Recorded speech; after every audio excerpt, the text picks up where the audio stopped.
대표님, 최근 상담 사례 중에 신랑이 피해본 사례에 대한 상담 많이 받으셨다면서요? 아, 예. 이번에 지난 한 달 동안 상담 받은 것 중에 신랑분들이 이제 다른 쪽에서 결혼을 해서 어떤 문제가 된 경우. 지금 보면은 그분들이 결혼을 한 그 업체를 어떻게 골랐는가부터 제가 한번 이야기를 해야 돼요. 한 여러 명 전화가 와서 저하고 이제 상담을 한 중에 진짜 생각 없이 그냥 업체를 고르다 보니까 이제 신생업체. 그 사장도 일을 제대로 모르는 거예요.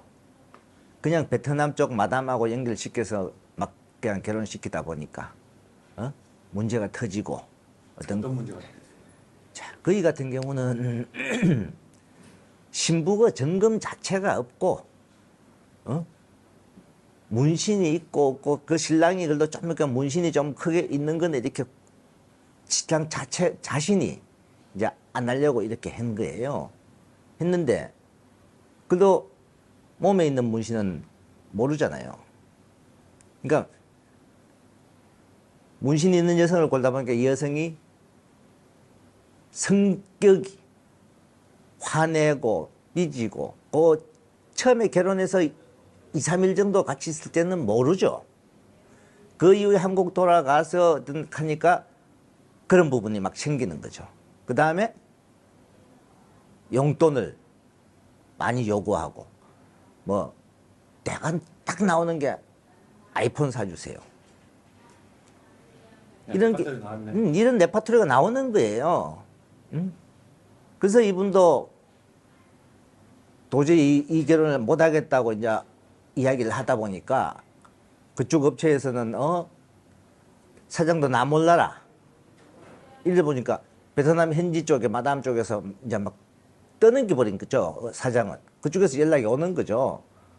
연락 오니까 뭐 위자료 내놔라. 별의별 소리가 나오는 거예요. 그래서 내가 신랑분한테 이야기했죠. 뭐 솔직하게 신부가 그런 문제가 있어 나는 못하겠다 딱 단호하게 본인이 딱 설명하고 그냥 끝을 내버리라고. 그러니까 또 그쪽에서는 다시 결혼시켜 줄게 뭐 쪽에 한들 거기에 다시 한들 또 뭐 하겠어요.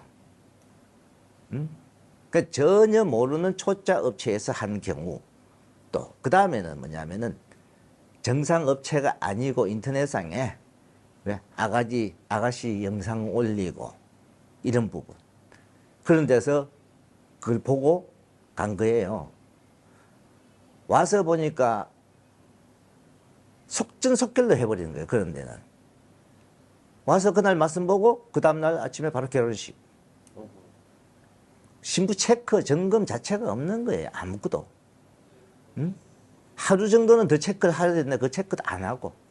아니, 신랑이 그 정도 되면 좀 의심스러운 물어보기도 하고. 근데 보통 일반적으로 자 그렇게 진행시켜버리면 신랑들 따라갑니다. 여기 와서 보면 보통 어떤 신랑 저희 업체 신랑도 마찬가지일 거예요. 제가 진행하는 스케줄대로 따라와요. 그러니까 다른 업체에서 막 이런 식으로 해버리니까 그냥 따라가는 거예요. 아니, 자기 인생에 가장 중요한 결정을 하고 있는데. 근데 대부분이 거기서 저는 이게 왜 이렇게 빨리 합니까? 이런 걸 이야기를 못 하는 경우가 많죠.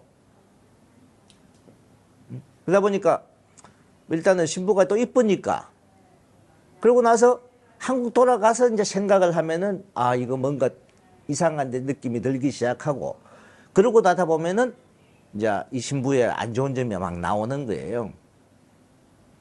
그래서 일반적으로 영상 올리는 신부에 대해서 영상 올리는 업체는 다 불혹하죠. 절대 정상적인 업체가 아니라는 거죠. 정상인 업체는 그게 불법이죠. 걸리죠. 그렇죠.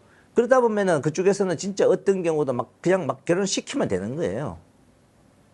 근데 심지어 어떤 업체는요, 자, 정상 업체예요.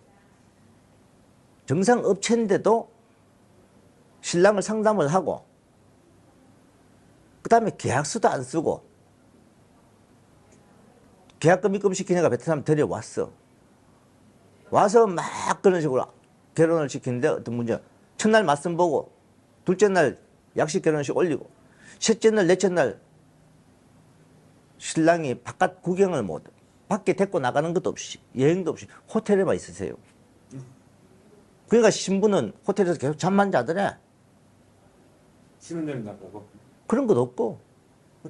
그게 무슨 결혼? 근데 이 신랑분이 뭐 어떻게 하든가 사실 모르잖아요. 응? 그 업체 사장은 좀 일이 바빠 그렇다고 하니까 뭐 그런가 보다. 그러고 나서 이제 한국에 돌아와서 근데 그 이틀 동안 있을 때도 신부는 계속 잠만 잔더래.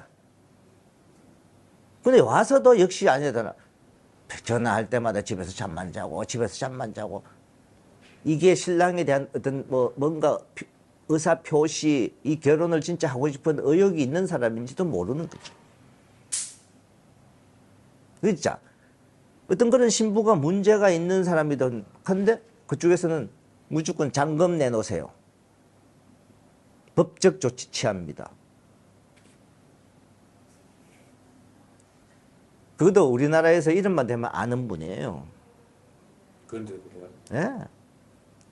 그만큼 그분도 한 20 몇 년까지, 몇 년 동안 한 분이란 말이에요. 저도 잘 아는 분이고. 근데 그런 식으로 했는데 어떻게 20년 동안 해요?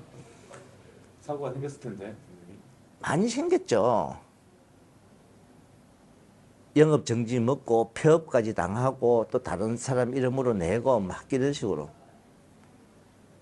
지금 그 신랑분들이 저한테 상담 오신 분 중에 많이 문제가 터져 오는 분들이요. 저거예요. 업체 이름이 자꾸 바뀌는 업체. 영업장 폐쇄당하고 또 새로 다른 사람 이름으로 내고. 이런 업체, 요 업체가 한국에 보면 몇 개 있는 중에 그 중에 한 개 업체가 한 달에 한 서너 번씩 제가 상담 전화를 받아요.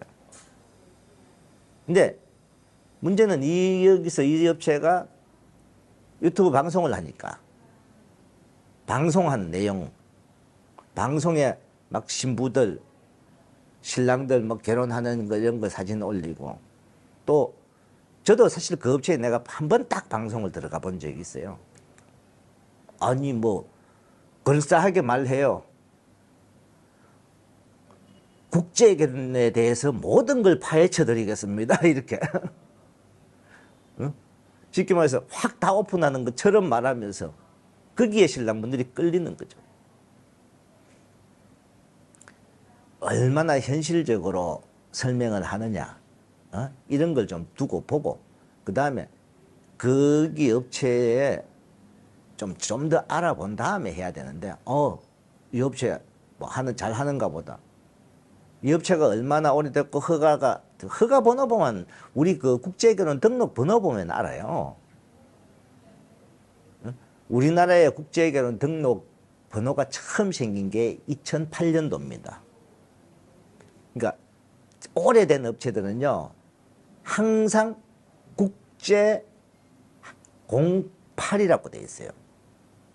08이 연도거든요. 이 허가를 받은 연도. 그러니까 08, 09 이게 연도니까 08로 돼 있는 업체들은 그 이전부터 있던 업체들이죠. 그러면 지금 08년도 가면은 지금 현재도 16년 정도 된 거잖아요. 그러면은 18년이 됐든 20년이 됐든 그 이전 업체들은 다 08년도란 말이에요. 근데 거기에 지금 만약에 20-로 나가면은 20년도에 생긴 업체잖아요.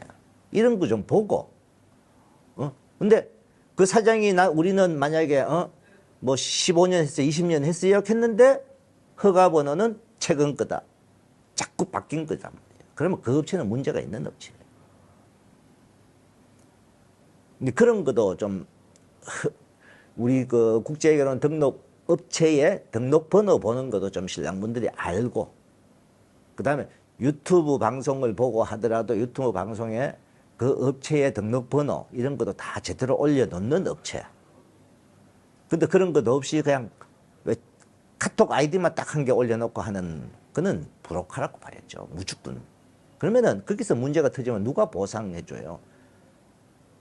결혼시켜놓고 잘못하면 배짜란대요.